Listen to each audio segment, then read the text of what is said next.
Say anything. Say it. Say it! We're not continuing until you say it. Okay, well, we'll forever do this then. All right, so we're forever going to be in this tease. So. Anything. Raquel, do you know Steve Mandricina? He hosts a show here. It's called Everything and... Anything. There it is. All right, now we can move on. Yes. All right. Are you happy now? We are happy. Nassau Morning Madhouse. Weekday mornings from 7 to 9. On the voice of Nassau Community College. 90.3 WHPC.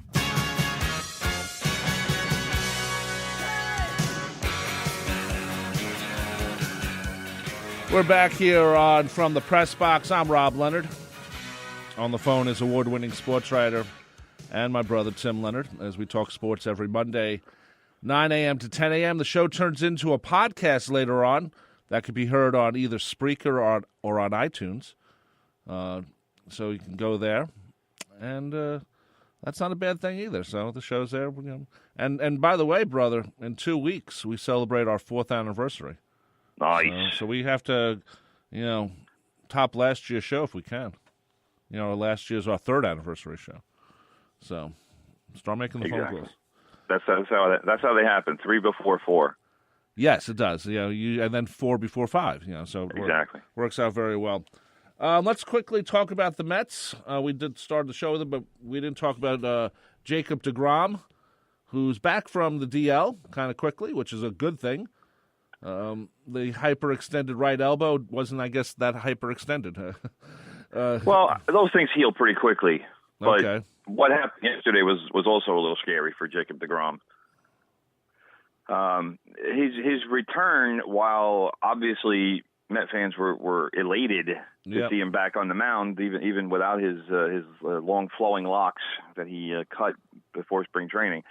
But yesterday he pitched a lone inning on his return because he threw 45 pitches in the first inning of yesterday's game. That's a lot. It's not to make a pun, brother, but it's alarming. The fact here's a weird thing, and I don't know if this is 100% true because I haven't had a chance to research it, but I did hear yesterday that the 45 pitches for a scoreless inning was a major league record for the longest inning without allowing a run. DeGrom walked 3 in the inning. He struck out 2, and essentially, from what I've heard, the Mets took DeGrom out of the game as more of a precautionary measure, not because there was anything wrong with him, but because he'd thrown 45 pitches in one inning, and they didn't want to overextend him coming back. I mean, that's not to say it was a pitch count issue because it wasn't, but it was a bizarre inning where he threw what they call a lot of high leverage pitches because he was battling, obviously, not to allow any runs. And I think the Mets said, you know what, we're only going to let him go maybe 4 innings anyway, so let's just get him out of the game now, just based on this one bizarre inning that he just threw. Yeah, that's unusual. Yeah, it was crazy. I mean, he threw so many pitches in the inning, and the inning lasted so long. It made you shake your head, like, what's going on? And you don't expect that kind of erratic stuff or erratic control from Jacob deGrom, where he's walking 3 in one inning and loading the bases on walks. And he didn't allow a hit. It was all walks and strikeouts in the inning. Which is even kind of better if you think about it. I mean, he got 2 strikeouts. That means, his pitching arm is pretty good, Well, again, it was a little, much more erratic with his control than we're used to seeing from Jacob deGrom. He's usually pretty much a strike throwing machine when he's out there, but who knows? Who knows why? As far as first game back, maybe it took him a little while to find the strike zone. I don't know. But I expect deGrom to be a lot better his next time out, and I also expect him to go at least 5 or 6 innings. Well, I hope so. One thing, brother, I'm looking at the stats for the Mets right now. There's a lot of things being worried about a little bit. First of all, Conforto, batting .208. Yeah, and he only recently got above 200. Right. Jose Reyes, 140. 140. Terrible.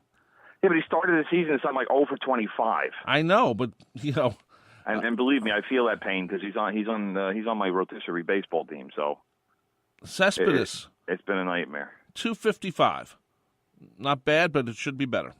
Not really. He's not going to give you that much more than that. He's like a 260 or 270 hitter. I want him to be a 270 hitter, though. That's But what you want and what he is are two different things, brother. You have expectations. Well, no, it's not expectations if they're unrealistic. No. You have to look at his batting average. Well, all right, I'm looking at his numbers through the years. Cespedes should probably be, let's see, all right, 215 or 215. He batted about 290 with the Tigers and the Mets total.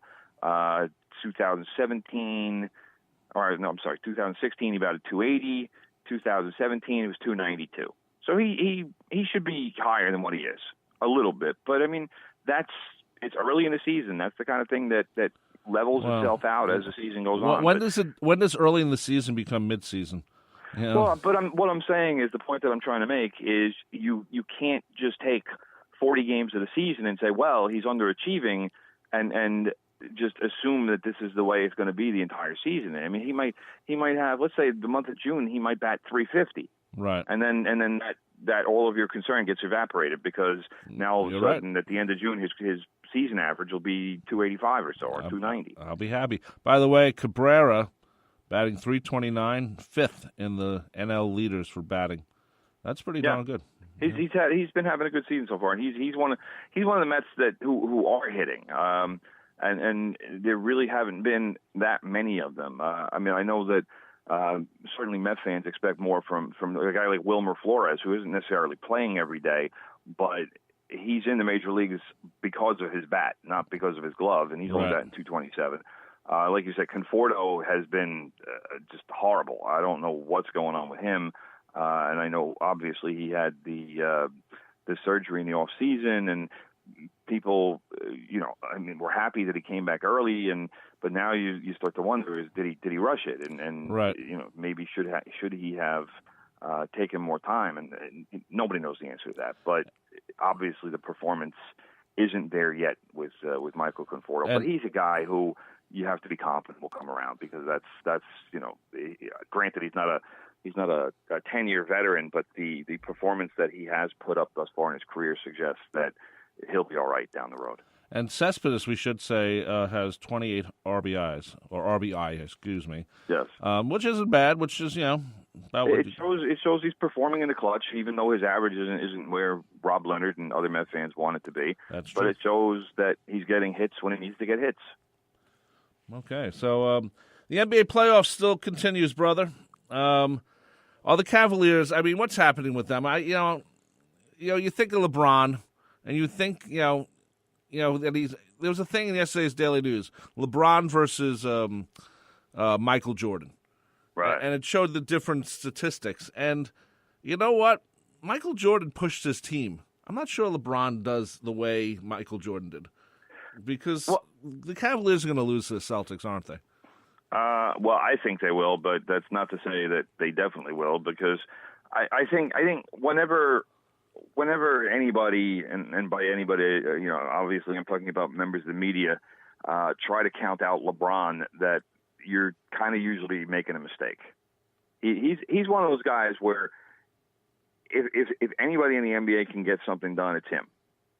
But that being said, the Cavaliers, this year's Cavaliers, I don't personally think they have enough to win a title. And that is the big issue with them. You look at LeBron and the Cavaliers, to me, they're a two-person team.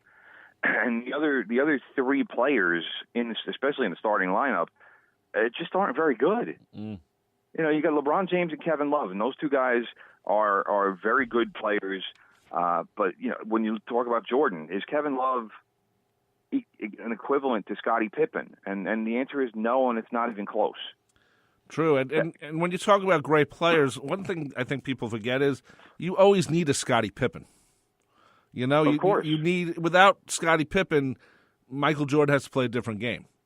So, of course. that's very important. I think that's something to remember when we're talking about great players. And even like, Steve Carr, he had his moments and, so, the whole, even Bill Weddington. Oh, for the old Bulls teams. Yeah, Steve Carr was a 3-point shooting threat. He was kind of like what Kyle Korver is for the Cavaliers now. But, when you look at the Cavaliers starting lineup as it was for game one, all right, we're talking LeBron James, Kevin Love, those two guys, fine. I'll put those two guys up against anybody. But then you have George Hill, Kyle Korver, and J.R. Smith. And those three guys they're not championship caliber players. They're just not. So granted, those guys aren't playing 40 minutes a night because that's not what they do. But you listen, everybody in New York knows how erratic J.R. Smith is, both professionally and personally. Kyle Korver is a 3-point shooter. So he has a good game when his shot is there, and he has a bad game when his shot isn't there. In game one against the Celtics, his shot was not there. And George Hill is he's a guy. He's had a long NBA career, but he's never been anybody's idea of a star or even really a guy who's going to have a more of an impact than any other guy in the NBA. He's not that. You could put anybody in the role that he is in, and you're probably going to wind up with similar production. And when you look right now at what the Celtics have, there's a lot of good young talent, and that good young talent is only getting better. You look at a guy like Jaylen Brown, who continues to put up 20 plus point games. You look at a guy like Jason Tatum, who is doing the same thing, and the guy who led them in scoring yesterday was Marcus Morris, who is a pretty good player, but you don't expect him to score 21 points and lead the Celtics in scoring. That's not really his job, but he did average 13 points a game this season. So and the other thing is when you look at the Celtics is they've done all of this without Gordon Hayward, who they signed to a big money free agent contract, and Hayward got hurt in the first game of the season, and they're going to be better. Because they also are going to have a pretty high draft pick, even though they gave the Nets pick to Cleveland in a trade. That was and that was the other thing. That Kyrie Irving isn't available to the Celtics because he's hurt as well. So that's two very significant players that aren't going to play a minute of this series. And yet, that being said, I still think the Celtics are going to win the series. Yeah, you're probably right. Let's quickly get to the NHL. It seems like the Golden Knights, golden season might be starting to fade a little bit. I watched the game on Saturday, the Winnipeg Golden Knights game. I thought Winnipeg played very well. It might be their time. I mean, they're a expansion team, and this is the first time an expansion team has gone this far. But it might be their ending, so to speak, even though it's only the first game of the series. So they play tonight, by the way, in Winnipeg. So yes, and Washington is leading Tampa Bay 2-0 game wise. That's surprising. That's the series that's surprising. Yeah, and I really thought Tampa Bay was. I had them winning this. Partly because I don't like Washington because they're in the Islanders division. Well, yeah, that was probably why your own bias got in the way a little bit there. Yeah, but they've been playing well so far. Yeah, it wasn't a horrible prediction to say, well, I think Tampa Bay is going to win the series, and I think most people probably looked at it as a 6 or 7 game series, just because, let's face it, most conference finals probably are 6 or 7 game series because you're talking usually about the two best teams in the conference. In the case of the Eastern Conference, Tampa Bay was first in the Atlantic Division and Washington was first in the Metropolitan Division. So in theory, anyway, it is the two best teams in the conference. But Tampa Bay finished the season with 54 wins, 113 points, and I don't know anybody who expected the Capitals to come in and win the first 2 games in Tampa.